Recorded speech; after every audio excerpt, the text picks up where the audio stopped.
স্বাধীনতাকে ভালোভাবে বুঝতে পারে। আমার সোনার বাংলা, আমি তোমায় ভালোবাসি। আমার সোনার বাংলা, আমি তোমায় ভালোবাসি।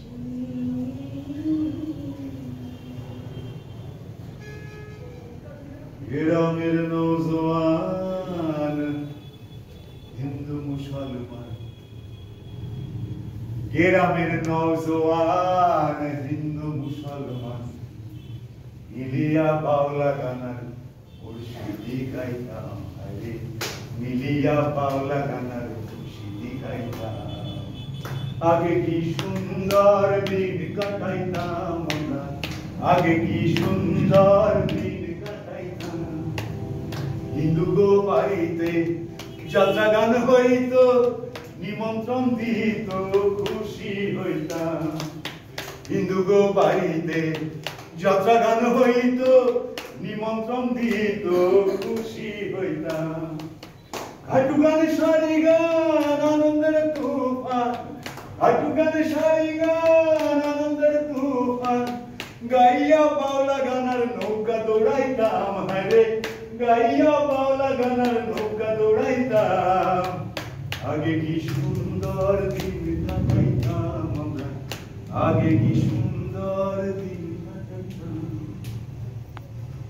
আলিউজ্জামান মা মারা গেছে খুব ছোট থাকে, আব্বা আবার বিয়া করছে। তবে তবে ওই আপন মা যেমন ঠেহে অকালো মা তো তেমন ঠেহে না। স্কুলে যাওয়ার কথা কেউ কইতো না, ওই স্কুল ফাঁকি দিয়া ওই ট্যাংমারি খেলতাম। তো ক্লাস 5 এর পড়ালেখা হইল না।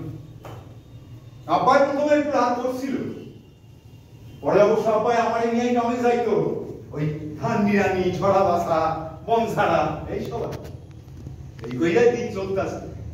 কিন্তু একটা কথা কি জানেন, ওই তখনকার মানুষ আর এখনকার মানুষের পার্থক্য। তখনকার মানুষ এত চতুর ছিল না, মিথ্যা কথা কইতো না, সরল মনের ছিল, সরল। কিন্তু আজ মানুষের দেখে না। হ্যাঁ আমাকে উন্নতি হয়েছে, অনেক উন্নতি হয়েছে, দেখা যায় চারিদিকে উন্নতি, কিন্তু মনের উন্নতি না হয় নাই, উন্নতিটাই বেশি হয়েছে। হ্যাঁ তাহলে আপনি রাজনীতিতে কি করে গেলেন? দেখেন আমার তো সাওয়া পাওয়ার কিছু ছিল না, কিছু ছিল। তো আমাদের গ্রামে একজন লোক ছিল, ওই খালেক জায়গা।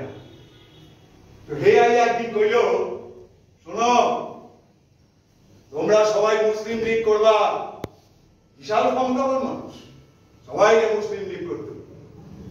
কিন্তু আমাদের পছন্দের মানুষ ছিল খালেক জায়গা, শেখ খালেক জায়গা, ওনারে চাচা ডাক্তার। উনি এসে একদিন কইলেন, শোনো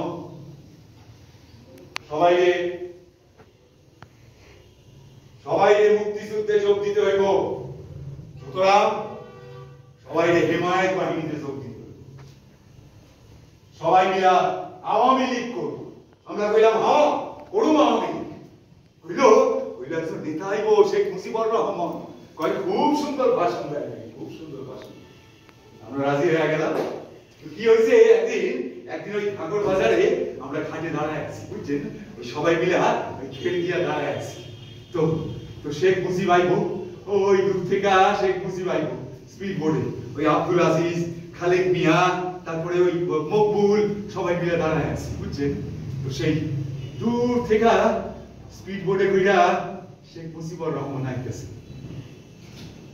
আমি তো ছোটবেলায় খুব সুশীলাম, বুঝছেন না। তো কি হয়েছে, হঠাৎ কি মনে হইল, হঠাৎ হঠাৎ চিৎকার বিড়া করল, হ্যাঁ আপনি আইসেন আইসেন আইসেন, আমরা সবাই ঘের দিয়া দাঁড়ায় আছি, আপনার কোনো অসুবিধা হইব না, আপনি আমাগো বাবা।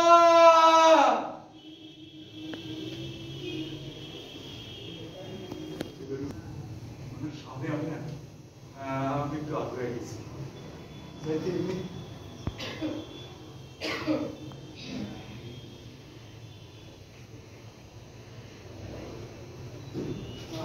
মাথায় হাত বুলাই দিলেন।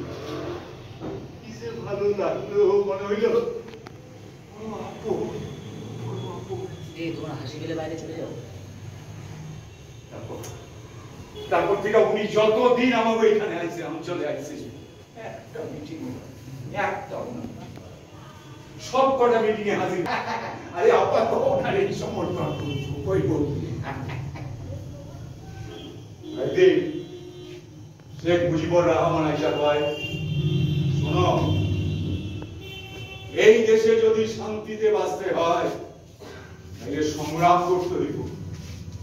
তোমাকে সকলরে আনসার ট্রেনিং লইতে।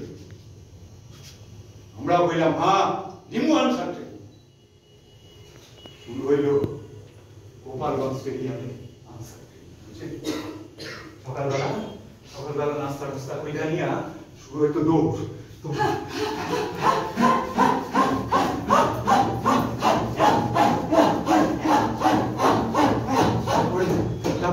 তারপরে শুরু হইতো পিজি।